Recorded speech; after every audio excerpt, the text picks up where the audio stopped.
शांति। आज 25 जुलाई 2026 के बाबा के अनमोल मधुर महावाक्य सुनेंगे।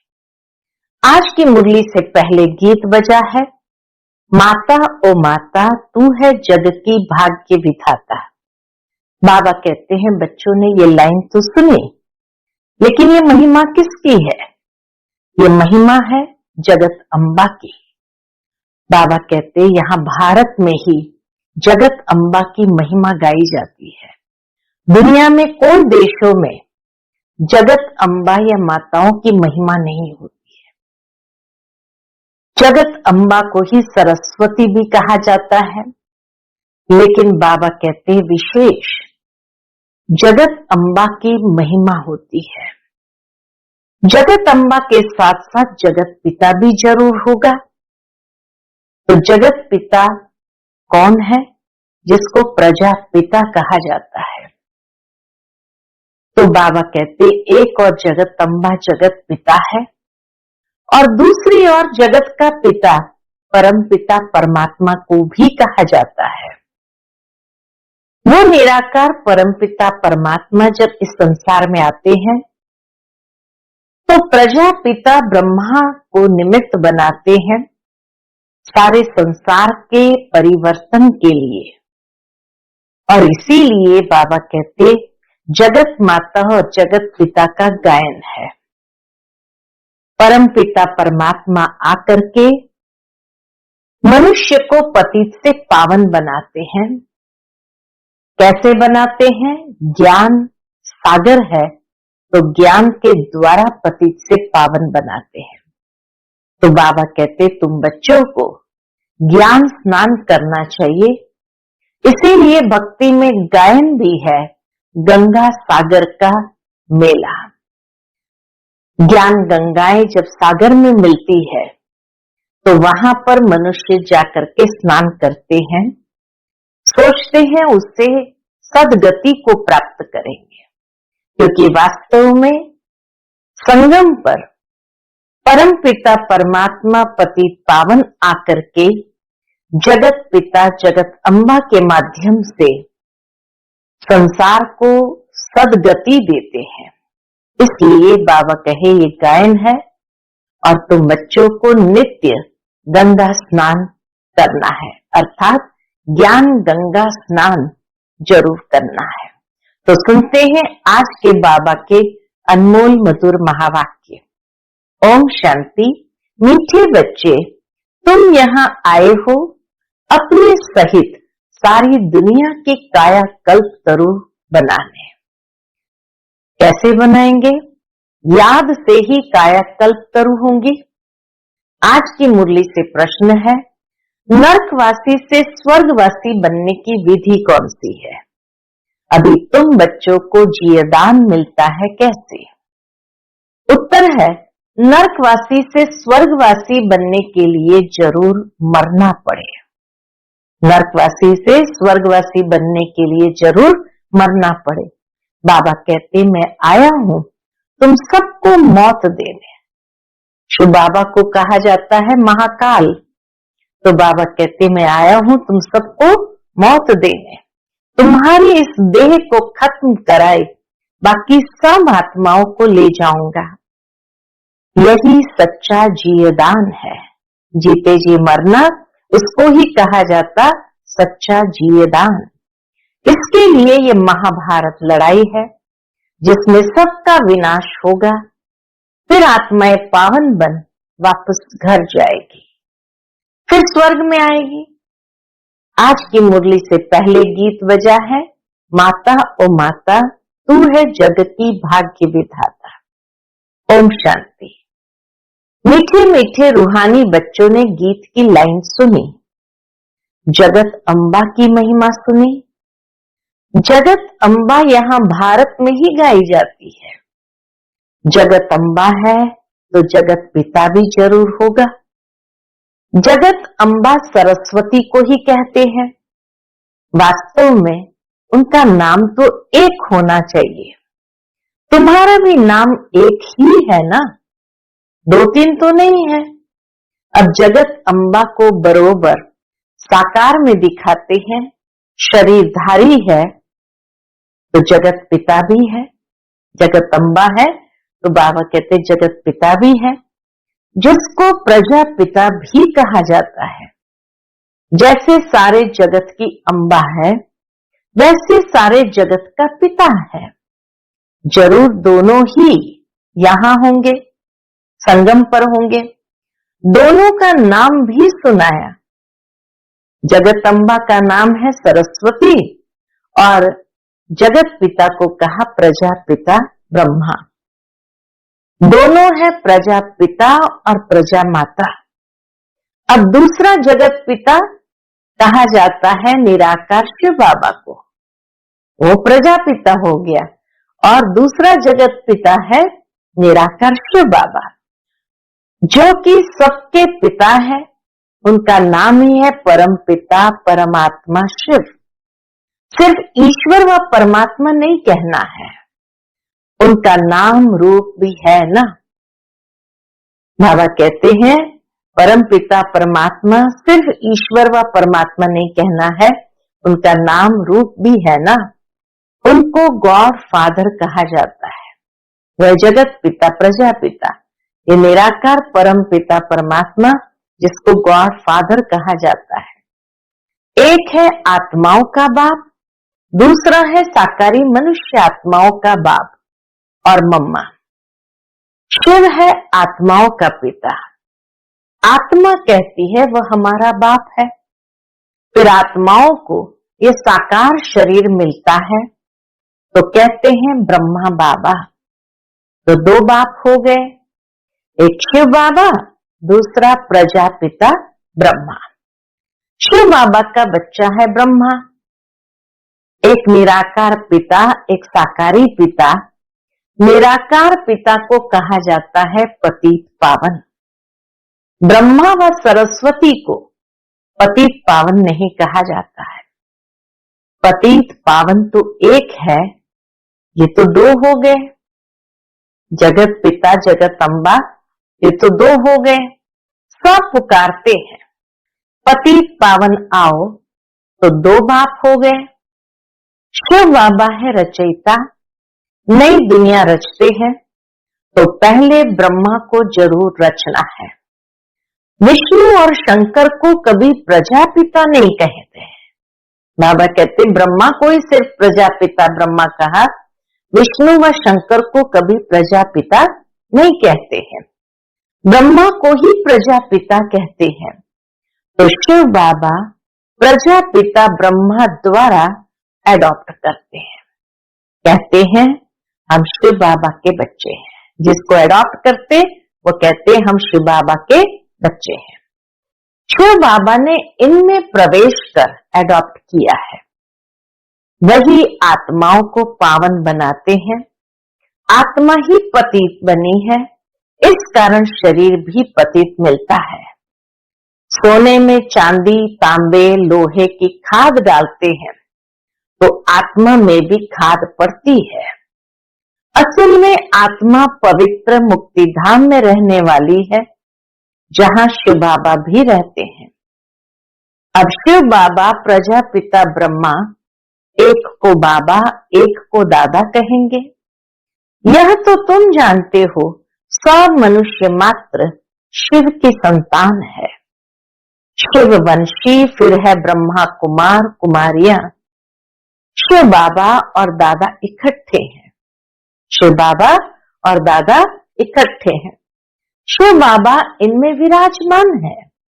हमको ब्राह्मण बनाए राजयोग सिखाते हैं, मनुष्य को देवता बनाने। देवताएं रहते हैं सतयुग में। देवताओं को पतित पावन ज्ञान का सागर नहीं कहा जाता है। बाबा कहते देवताएं सतयुग में होते हैं, उनको पतित पावन ज्ञान का सागर नहीं कहा जाता। उनको बाबा भी नहीं कहा जा सकता है। नारायण बाबा भी नहीं कहेंगे, शिव बाबा कहेंगे। अब तुम विष्णुपुरी के मालिक बन रहे हो। विष्णु के दो रूप लक्ष्मी नारायण है, ये मनुष्य नहीं जानते। जो भक्ति करते हैं उनको दो बाप जरूर है। सतयुग में एक बाप होता है, वहां ऐसे नहीं कहते कि हे परम पिता परमात्मा दुख हरता सुख करता आओ। वहां तो देवी देवताओं का राज्य था। वे कभी हे गॉड फादर लिबरेटर नहीं कहेंगे। वहां कोई पतित दुखी होते ही नहीं जो पतित पावन को बुलाए। तुम जानते हो भारत में आज से 5000 वर्ष पहले देवी देवताओं का राज्य था। पीछे फिर 1250 वर्ष बाद होता है राम सीता का राज्य। बाप सिद्ध कर बताते हैं सतयुग त्रेता में तुमने 21 जन्म लिए, ब्राह्मण देवता क्षत्रिय सब भारत में ही बनते हैं। बाप आकर पुरानी दुनिया को नया बनाते हैं, रीजेन्युएट करते हैं।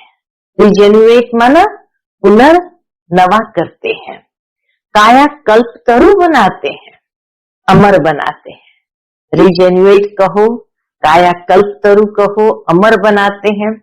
तुम बच्चों को बाप आकर अमर लोक का मालिक बनाते हैं। जब भारत अमर लोक था तब देवताओं का राज्य था। सीढ़ी उतरते उतरते मृत्यु लोक के आकर मालिक बने हैं। कहते ना हमारा भारत, तो प्रजा भी मालिक हुई ना। तुम भी कहेंगे हमारा भारत। हम भारत के मालिक थे परंतु नरकवासी। देवताएं कहेंगे हम स्वर्गवासी हैं। तुम भी स्वर्गवासी थे, फिर 84 जन्म भोग नरकवासी बने हो। यहाँ भारत में ही शिव बाबा जन्म लेते हैं, इसलिए भारत में ही शिव जयंती मनाई जाती है। शिवरात्रि और शिव जयंती गाई जाती है। श्री कृष्ण की जयंती भी मनाते हैं। उनकी तो वेला भी बताते हैं। फलाने समय माता के गर्भ से जन्म हुआ। सतयुग में जन्म तो जरूर माता के गर्भ से लिया होगा। श्री कृष्ण जयंती होती है सतयुग नई दुनिया में, फिर पुनर्जन्म में आने लगा। बाबा सिर्फ एक की बात नहीं करते, लेकिन जैसे एक है वैसे ही सभी है। कृष्णपुरी सो विष्णुपुरी। राजाएं उतरते हैं तो सारी डिनास्टी उतरती है। उसमें राजा रानी प्रजा सब आ जाते हैं। जब चंद्रवंशी का राज्य होता है तो सूर्यवंशी का राज्य पास्ट हो जाता है, ट्रांसफर होकर चंद्रवंशियों को मिलता है। फिर चंद्रवंशियों से वैश्यवंशियों को मिलता है। अब तुम समझते हो हम ब्राह्मण कुल है चोटी, चोटी के ऊपर है बाप शिव बाबा। हम पहले ब्राह्मण थे, फिर शूद्र अथवा पैर बने, पैर से एकदम चोटी बनते हैं।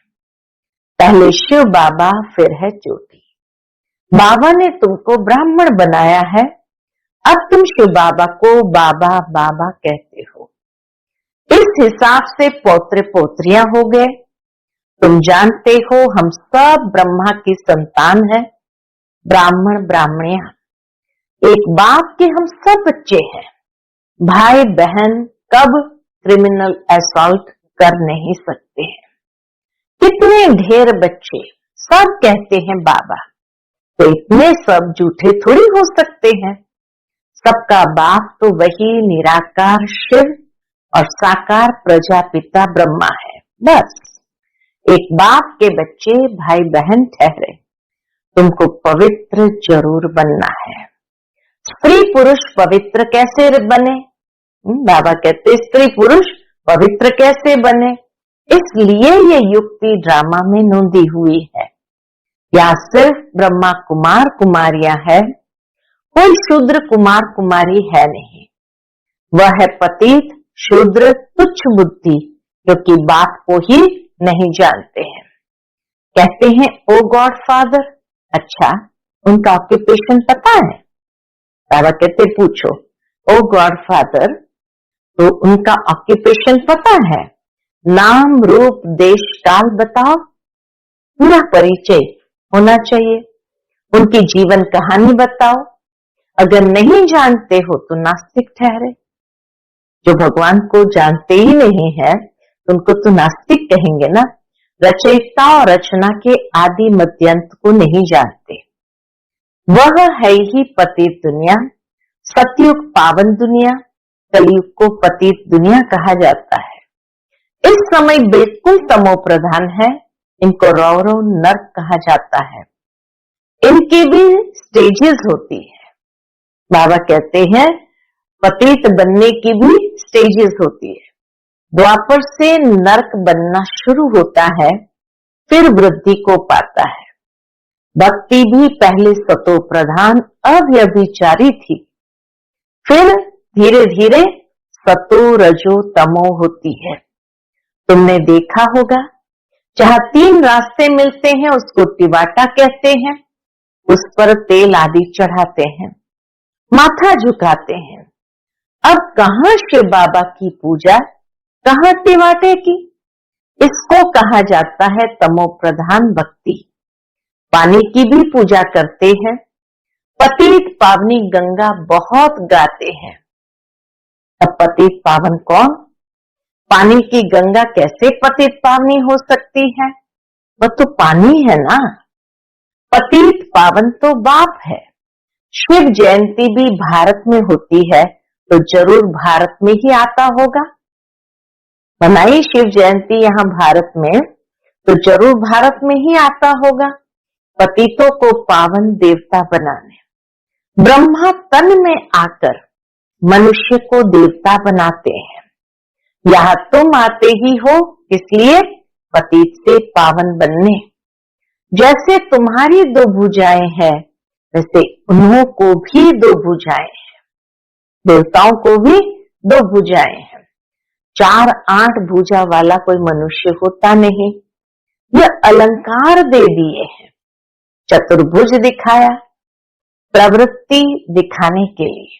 वास्तव में प्रवृत्ति मार्ग दिखाने के लिए चतुर्भुज दिखाया है। विष्णुपुरी लक्ष्मी नारायण की पुरी को कहा जाता है। वैष्णव अक्षर भी विष्णु से निकला है। देवताएं वैष्णव थे, संपूर्ण सात्विक थे। वल्भाचारी वैष्णव होते हैं वेजिटेरियन। वह कोई निर्विकारी नहीं होते हैं, वो खाली अन्न की शुद्धि रखते हैं। बाकी पवित्रता की धारणा उनके जीवन में नहीं होती। उन्हों की बड़ी हवेलियां होती है। वैष्णव का अर्थ ही नहीं समझते। विष्णुपुरी में रहने वालों को वैष्णव कहा जाता है। वैष्णव पवित्र को कहा जाता है। राधे कृष्ण का अलग मंदिर, लक्ष्मी नारायण का अलग मंदिर बना दिया है। भारतवासी जानते ही नहीं कि इन्हों में क्या फर्क है। राधे कृष्ण लक्ष्मी नारायण में क्या फर्क है? राधे कृष्ण ही लक्ष्मी नारायण बनते हैं, ये किसको भी पता नहीं है। वह है बचपन का रूप, वह है बड़ेपन का रूप। राधे कृष्ण ये बचपन का स्वरूप, लक्ष्मी नारायण ये राजगद्दी पर बैठने वाला स्वरूप, तो बड़ेपन का स्वरूप। लक्ष्मी नारायण के छोटेपन के चित्र कोई है नहीं। लक्ष्मी नारायण को सतयुग में, अब राधे कृष्ण को द्वापर में ले गए। बताओ, बाबा कहते लक्ष्मी नारायण को सतयुग में दिखाया और राधे कृष्ण को द्वापर में ले गए। वास्तव में भक्ति मार्ग में गाते जरूर है, श्री कृष्ण गोविंद हरे मुरारी, हे नाथ नारायण नमः वासुदेव। तो ये एक जन्म की ही कहानी है, जिसको बचपन में श्री कृष्ण कहा, थोड़ा बड़ा हुआ ग्वाल बाल बना तो गोविंद कहा, जब रासलीला रचाई तो हरे मुरारी कहा, और जब राजगद्दी पर बैठता है तो नाथ नारायण कहते हैं। वही वासुदेव है। तो ये एक जन्म की कहानी है, लेकिन अज्ञानता के कारण लक्ष्मी नारायण को सतयुग में दिखाया और कृष्ण को द्वापर में दिखा दिया। तो बाबा कहते हैं ये सिद्ध करता है कि कोई समझते नहीं है। अभी तुम रचयिता बाप और रचना के आदि मध्य अंत को जान गए हो। बाबा झाड़ का भी राज समझाते हैं, ड्रामा का भी राज समझाते हैं। झाड़ को देखने से समझेंगे कि शंकराचार्य तो कलयुग में आते हैं। झाड़ को देखने से समझ में आता है कि शंकराचार्य तो कलयुग में आते हैं। सन्यासियों की डिनास्टी सतयुग में तो हो नहीं सकती है। सब भगवान के बच्चे हैं तो स्वर्गवासी होने चाहिए, परंतु स्वर्गवासी तो सब होते नहीं हैं, सिर्फ देवताएं ही होते हैं। सतयुग में सिर्फ देवताएं ही होते हैं। अभी तुम ब्राह्मण वंशी बने हो, फिर देवता बनेंगे। पवित्र जरूर बनना है। तुम जानते हो छोटे बड़े सब ब्रह्मा कुमार कुमारियां हैं। दोनों कहते हैं बाबा हम आपके बच्चे हैं, ब्राह्मण हैं। यह है बाप दादा, शिव बाबा और ब्रह्मा दादा, आदि देव ब्रह्मा और शिव बाबा।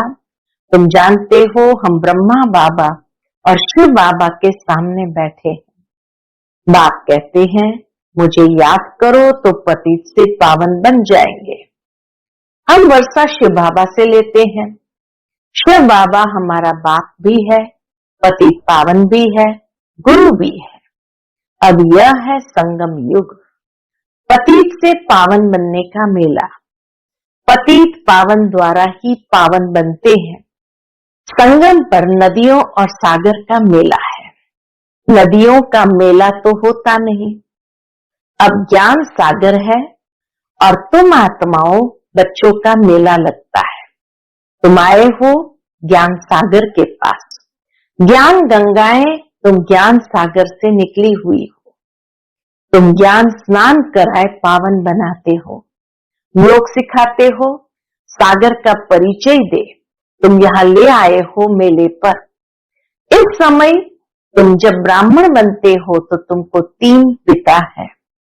लौकिक पिता भी है और प्रजा पिता भी है, विष्णु बाबा भी है। भक्ति मार्ग में 2 पिता होते हैं, सतयुग में 1 पिता होगा। ये सब समझने की बातें हैं। अभी तुम्हारी आत्मा कहती है मेरा तो एक शिव बाबा, दूसरा न कोई। मित्र संबंधी आदि होते हुए भी कहते हैं मेरा तो एक शिव बाबा है। उनकी याद से ही पतित से पावन बनना है। आत्मा जानती है वह हमारा बाप भी है, टीचर भी है, सतगुरु भी है। हमारी आत्मा को बाप लेने आए हैं। शिव बाबा इस समय हमें लेने आए हैं। ब्रह्मा तन में प्रवेश कर पावन बनाते हैं। तुमको ले जाने के लिए बाप आए हैं। तुम सबको मौत देने आया हूं। महाकाल शिव बाबा कहते मैं तुम सबको मौत देने आया हूं। नरकवासी से स्वर्गवासी बनने के लिए जरूर मरना पड़े ना। तुम्हारी इस देह को खत्म कराए बाकी आत्माओं को ले जाऊंगा। बाप कहते हैं तुमको जीवदान देता हूं। ये महाभारत लड़ाई है ना, सबका विनाश होगा, नहीं तो कैसे ले जाऊंगा। आत्माओं को पवित्र बनाए घर ले जाता हूं। वह तो शांति धाम है। सतयुग आएगा तो कलयुग जरूर विनाश होगा। इसके लिए महाभारत लड़ाई मशहूर है। लगती भी ये संगम पर है, जबकि तुम मनुष्य से देवता बनते हो। महाभारत की लड़ाई भी तब लगती है जब हम मनुष्य से देवता बनते हैं। अच्छा, मीठे मीठे सिकिलते बच्चों प्रति माता पिता बाप दादा का याद प्यार और गुड मॉर्निंग। रूहानी बाप की रूहानी बच्चों को नमस्ते। हम सब रूहानी बच्चों की रूहानी माता पिता बाप दादा को याद प्यार, गुड मॉर्निंग और नमस्ते नमस्ते। शुक्रिया बाबा, शुक्रिया। आज की मुरली से धारणा के लिए मुख्य सार है। पहली पॉइंट, ज्ञान सागर में ज्ञान स्नान कर स्वयं को पावन बनाना है। मित्र संबंधियों के साथ रहते बुद्धि में रहे मेरा तो एक शिव बाबा, दूसरा न कोई। दूसरी पॉइंट, विष्णुपुरी में चलने के लिए पक्का वैष्णव अर्थात पवित्र बनना है। नरक से जीते जी मरकर बुद्धि योग स्वर्ग में लगाना है। आज का बाप दादा का मधुर वरदान हम बच्चों के प्रति है, एक लगन, एक भरोसा, एक रस अवस्था द्वारा सदा निर्विघ्न बनने वाले निवारण स्वरूप भव।